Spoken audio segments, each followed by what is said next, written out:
Sir ഇവിടെ ഈ ചോദ്യത്തിൽ ഉയർന്നു വന്നിട്ടുള്ള പ്രശ്നം വളരെ ഗൗരവമായ കാര്യമാണ്. നമ്മുടെ സംസ്ഥാനത്ത് ഇന്ന് ഏറ്റവും അധികം ജനങ്ങളെ ചൂഷണം ചെയ്യുന്ന ഒരു മേഖലയായിട്ട് മാറിയിരിക്കുകയാണ്. നമ്മുടെ ഇന്നത്തെ ജീവിതശൈലി കൊണ്ടൊക്കെ ആയിരിക്കാം, ഒരു വീട്ടിൽ ഒരാളെങ്കിലും മരുന്ന് കഴിക്കാത്ത ഒരാൾ ഒരു വീട് പോലും കാണുമെന്ന് തോന്നുന്നില്ല. പക്ഷേ മരുന്നിൻ്റെ വിലയെന്ന് പറയുന്നത് അമിത ലാഭം എന്ന് പറഞ്ഞാൽ പോലും മനസ്സിലാക്കാൻ പറ്റും. ഇത് കൊള്ളയടിക്കുകയാണ്. ഇതൊരിക്കലും നമുക്ക് അനുവദിച്ചുകൂടാ. സാറ്, ഇത് സംബന്ധിച്ച് ഈ മരുന്ന് കമ്പനികളുടെ ഒരു യോഗം വിളിക്കാൻ ഗവൺമെൻറ് തീരുമാനിച്ചു. ആ വാർത്ത വന്നപ്പം അങ്ങനെയുള്ള യോഗത്തിൽ പങ്കെടുക്കാൻ മരുന്ന് കമ്പനികളെ അനുവദിക്കില്ല എന്നൊരു വാർത്തയാണ് വന്നത്.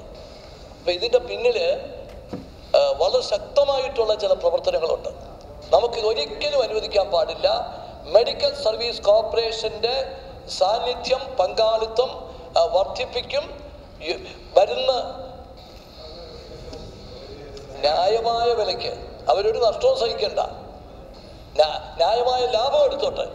പക്ഷേ ജനങ്ങളെ ചൂഷണം ചെയ്യുന്ന സാഹചര്യം ഒഴിവാക്കും. അതിനുവേണ്ടി കർശനമായ നടപടി സ്വീകരിക്കും.